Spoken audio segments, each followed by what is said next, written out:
Council Matheson. Thank you. Thank you, Chamber. Thank you, Paul. I want to thank the establishment for having us. I want to thank Anthony. I want to thank all of you for being here. I'm honored to be in the stage with these councilors, and I think it is really a fantastic thing that Malden has an opportunity this year to choose between 3 sitting councilors for the first time for state representative. There's been times when this has been an uncontested race. It's been 42 years since this race was decided in November versus September. And I'm honored that my candidacy gives the people of Malden that opportunity and that choice. So I am here asking for your vote. And I want you to know that my roots in Malden, my belief in Malden, it runs very deep. And I want to tell you a few things about myself. I was born and raised here in Malden. I bought my home here, and I started my business here. And I recognize how difficult it is to start a business. And this is a Chamber of Commerce business forum. Many of you are in business. It takes guts. It takes careful budgeting. And you've got to go through all the government red tape. And then you have to wear many hats. You've got to keep the books, pay the expenses. And hopefully it works out. But if you start a business in America, even a small one, even a sole proprietorship with just you created a job in America, your own. And that's admirable. We need to support that. We need more of that. Government can help. We need to bridge a partnership between business and government, better than the one we have.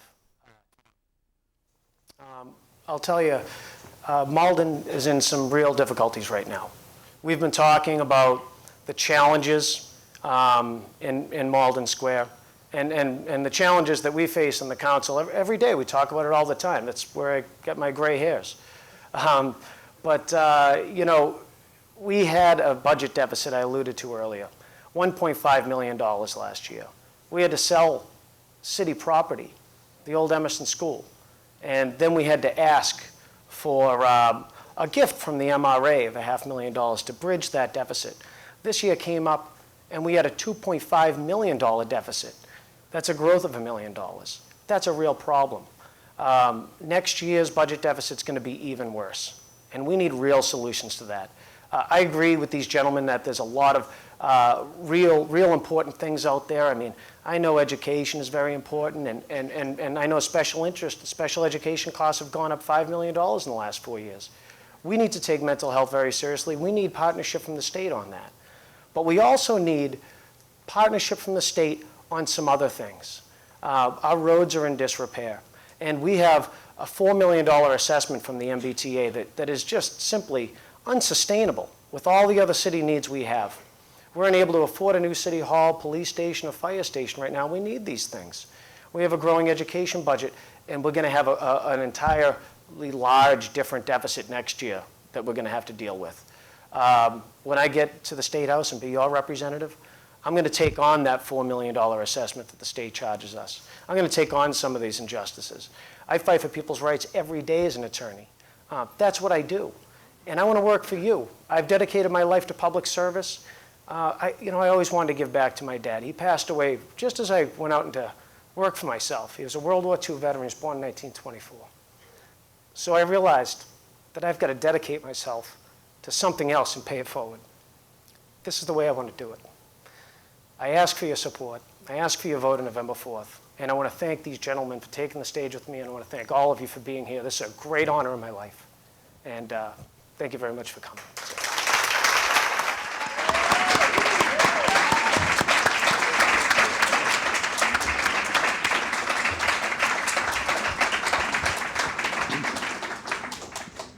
Well, again, right on time.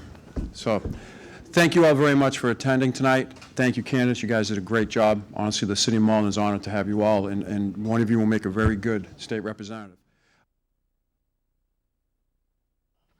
You need someone who is approachable, not someone who's going to lecture to you and tell you through a spreadsheet how to live your life. Someone who, our state representative, is someone who will listen to you, bring your platform to the floor. Do not be scared by these tax increases, because I would not support any increase to a middle class or lower class individual by their wage if they had not had some incentives that have been taken away, like tax credits. All people want to be safe in their home. All people want access to a quality education for their children, to have a safety net when they're elderly. Some children who are born in poverty may be stuck in poverty. Is it up to the government? The government should help. They should help nonprofits. They should help business owners create jobs. If the government does not fight for income inequality, for equality in wages, if they don't fight to create jobs, if they don't fight, then those that are cashing their stocks in the boardrooms don't care about the people of Malden. They don't care about the people of Malden. The hard workers, those people that work every day, regardless of their wage, are the people in Malden. And if it takes the government and it takes an agenda that believes in equality, then that's a great thing that the government should be proud of. The government is there to help people, because look at what people go through who are making minimum wage. They should not choose between rent or food. They should make sure that they feel safe, that they're sending their child to a great school, that they're living in a safe community, that their roads are done properly, that they're creating jobs for people, that they're supporting small businesses. Call that a progressive agenda, call it whatever you want. Call it a scare tactic, because that's what it is. Middle class and lower class people, I will not vote for any tax increase that does not show them support for living in their family, keeping them in their home, getting children out of the Econo Lodge or the town line where they're living in one hotel with a brother and a sister, and then transporting them to school, and then saying, pass the MCAS so you can go on to college or career, when these kids don't eat after they leave the school system. Ask people who work with teenagers. Ask people who work with those that housing families. Those are the people that we have to stick up for. Those are the people who helped build this country and make it proud. When my grandparents came here from Italy, they had nothing in their pocket. They worked at Converse Rubber, Lewis's Candy, and an Escarole patch. They may not have paid tax on the Escarole patch, so don't take that as... but doing that, making sure that we have elected officials that don't have an agenda of telling people how to live their lives based on a spreadsheet, that's who we need to send to the State House. 30 seconds, Council. That's who we need to stand up for people. That's my agenda, is sticking up for you. And so you feel comfortable calling your state delegation and saying, how could you help me? How could you help me become even more productive in society? How can you help me start a small business? How can you help me get my child into a school system? How can you help me feel safe? And that's by voting budgets and working with people collaboratively to do it. Thank you again to the Chamber for their efforts in putting this together. Malden is made up of many small businesses directly affected by the cost of gasoline. An estimated 24 cents per gallon is for state taxes, with more automatic gas tax increases coming. Do you support ballot question number 1 that will eliminate the gas tax index, and why? Yes, I believe job development and job growth in the construction industry and infrastructure improvement is based on a lot of our gas tax. Council Matheson, same question to you, please. Yeah, under no circumstances would I support that. Basically, by passing that, your legislators, your representatives are able to raise your taxes without taking a future vote on it. I know Councilor Kinnon used the word cowardly, but I think it's pretty accurate to say that it is the easy way for your representative to let your taxes go up and not have to answer for those tax increases. I would just never do that, and he's right. It's 42.4 cents that goes to tax on every gallon. It does hurt the little guy, although not everyone drives. Some people have to take public transportation. Some people take the ride. A lot of elderly do, and a lot of the poor do. But frankly, it also raises the cost of delivering goods to people. This chamber is hosting this, and you're representing commerce. All of commerce is affected by this. Every time, if someone's just selling watermelons, they've got to drive those watermelons somewhere, and they're burning petroleum to do it. To let that tax just keep growing is just wrong. Every time someone wants to raise taxes on you, they should have to go and answer to you for it. And that's the short answer. I remember when I first ran for office. Before I won, I lost.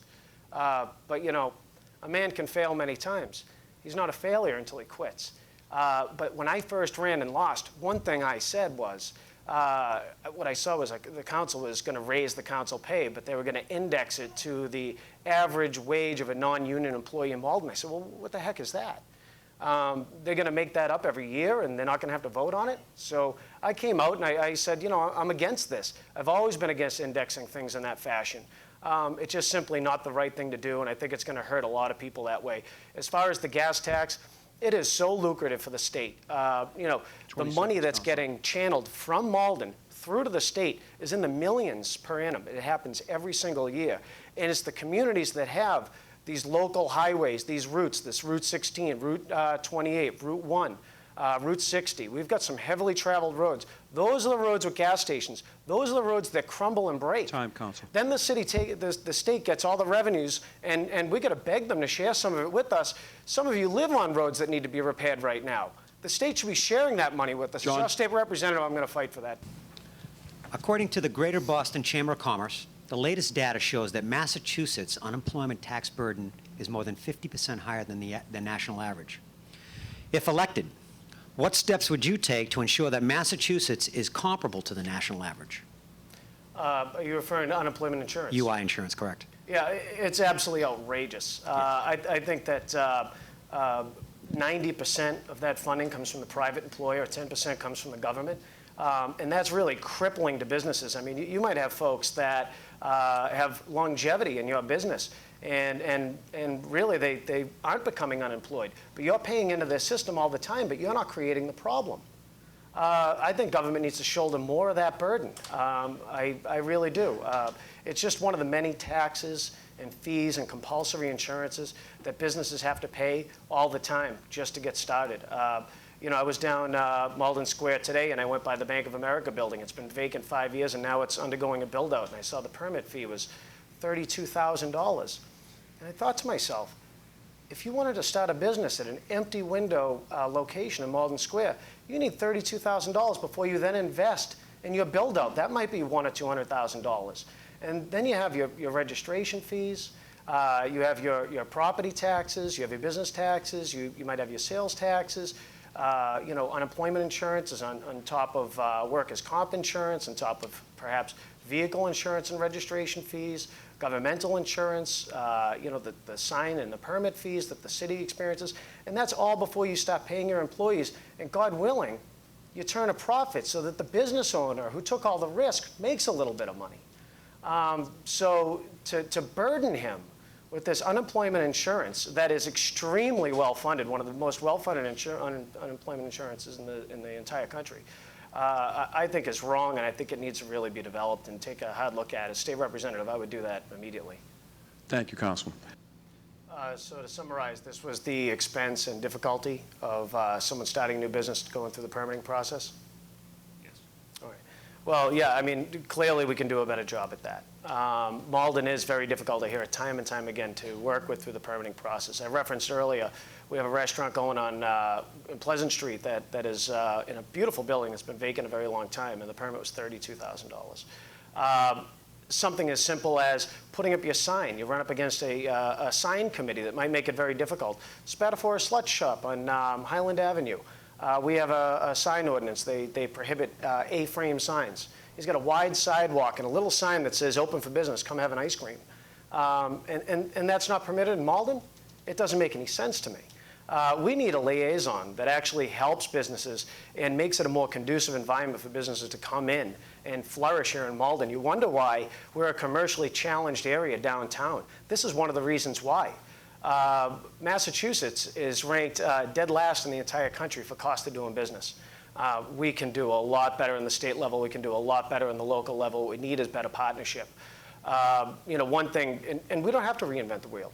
We can look around and we can see places that have these problems. They're not unique to us, and we can see how those have been addressed, and we can adopt policies that have been proven.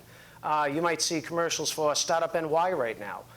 What they do is they take new businesses and expanding businesses, and they can defer your business taxes, your property taxes, and your sales taxes for up to 10 years because it's difficult and expensive to get off the ground. You're paying all these fees before you make a dollar. We should structure that. We should develop those fees over time so that when you're finally making the money, you're able to pay some of these 20 fees. seconds, Councilman. Well, I don't need the additional 20 seconds, but I'd like to come back to the unemployment insurance fund. $950 million is the current balance. $844.3 million of that is contributed by private business. That's vast. Only $105 million is contributed by the government, and we have a lower than national average unemployment rate. Thank you, Councilor. If elected to state representative, what is the first piece of legislation you will introduce and why? Great question, Linda. Thank you very much for asking that. One of the biggest challenges Malden faces, and it's a law that puts us at a comparative disadvantage to our surrounding communities, and it's the funding of the MBTA. We are assessed $4 million a year for hosting T stations. Because supposedly those are a benefit to the community. But I think the costs and the benefits, the costs may even outweigh the benefits because there's social costs, there's safety costs that come along with it. We actually, as a council, just employed a new police officer exclusively dedicated to Malden Center T-Stop at a cost of $100,000 a year because of the crime and some of the drugs and some of the problems that occur down there. But to then go on and assess these cities and towns like Malden, $4 million is just exorbitant. That money, bonded over 20 years, could be the answer to the city hall we can't afford, the police station we can't afford, the East Side Fire Station we can't afford. It could fund the alternative to the blue bags. Really, it's something that is a comparative disadvantage because, all right, we're building about 1,000 new apartment units. Some have come online and some are coming online. That's transit-oriented development.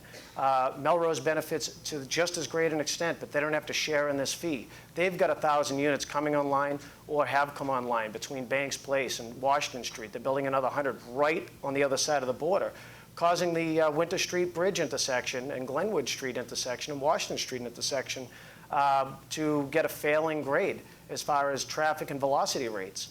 We're going to have to front that cost to upgrade that traffic intersection. We have to pay the cost of the officer. And we have to pay the $4 million for the MBTA. That's on top of a budget that is in deficit every year. Last year, our budget was $1.5 million in deficit. We bridged that.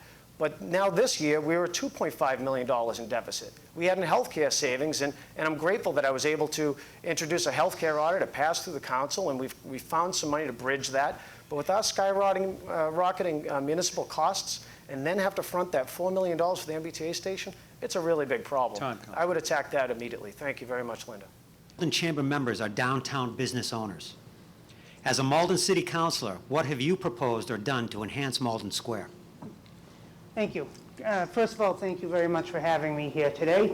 I appreciate all the time and effort into the planning.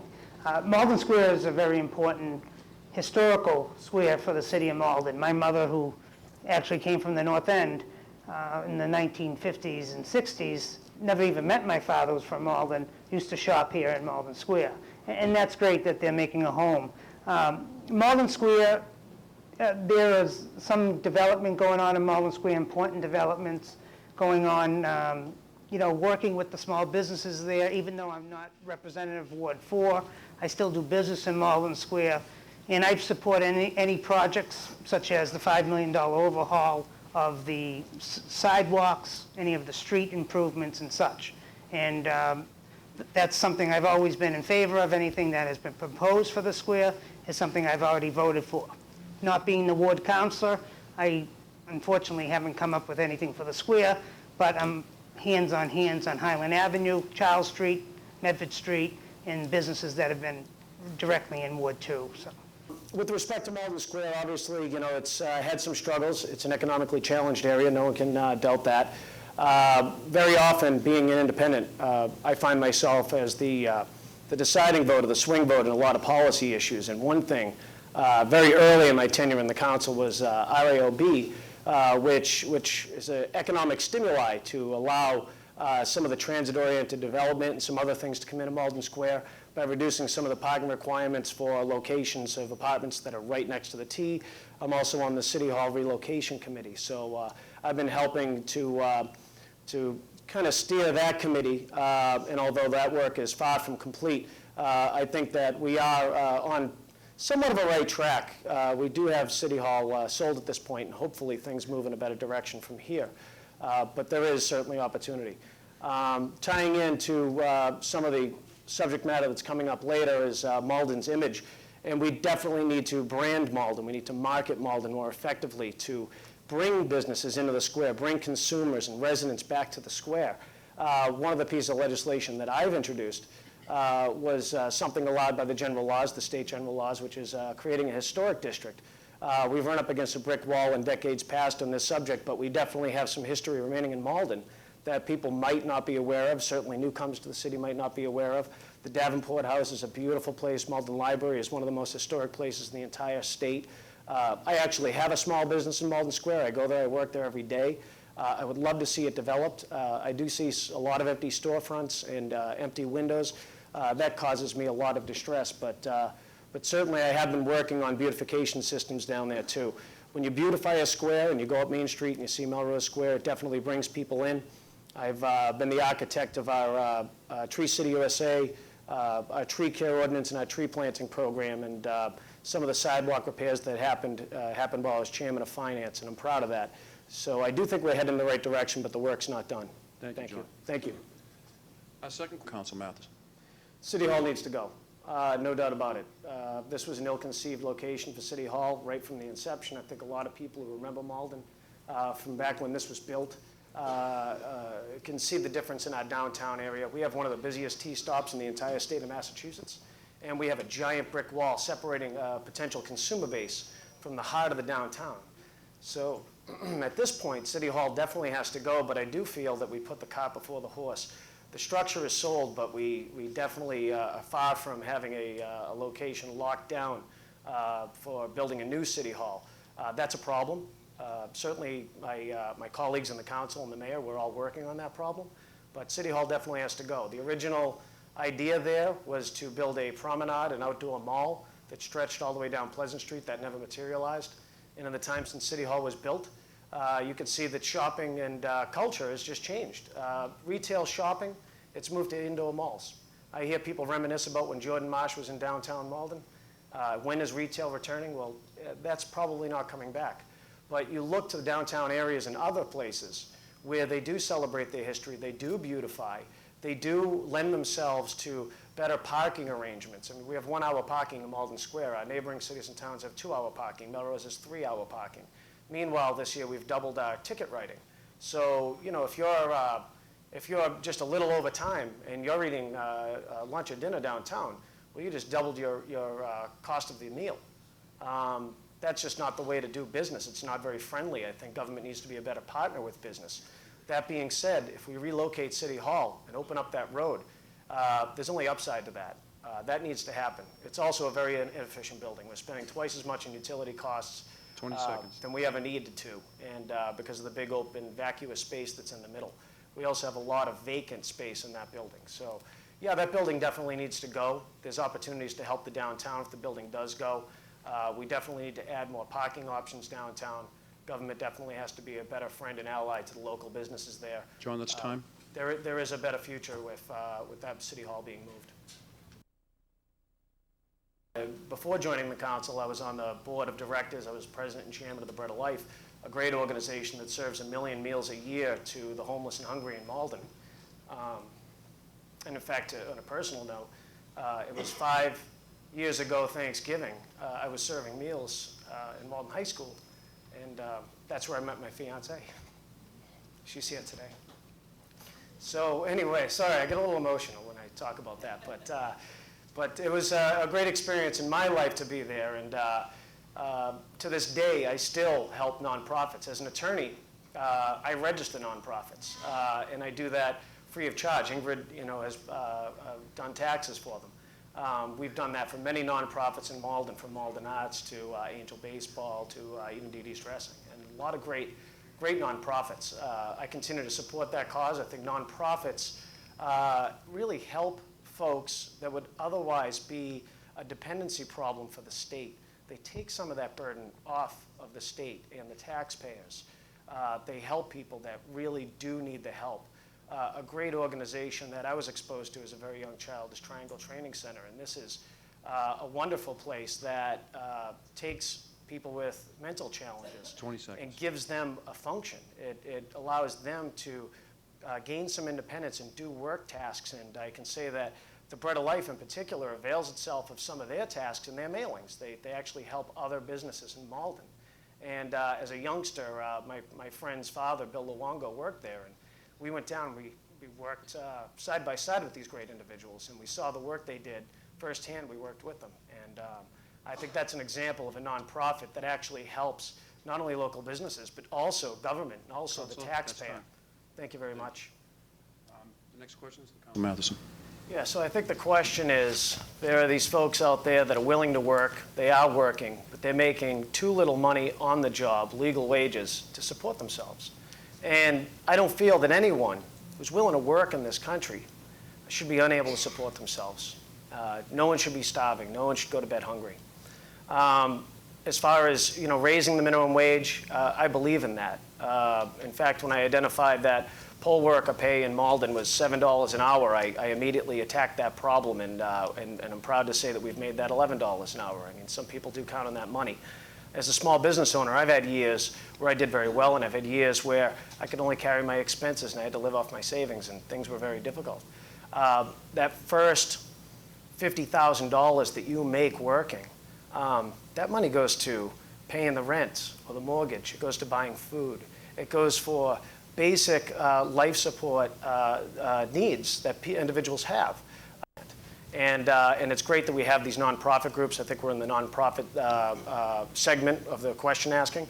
And certainly the government does support nonprofits. There's community development block grant money that we do give nonprofits to kind of help these people and buoy them and help provide a social safety net.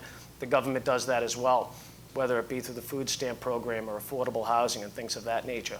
But people who are willing to work, they should be able to support themselves. And there's no reason why a government shouldn't be able to help those individuals and help the small business community, which is the engine of job growth. Like I said, 65% of all new jobs are created by the small business sector. I don't think it has much to do with infrastructure. I think it has to do with supporting small business and helping the man that's willing to work for his money.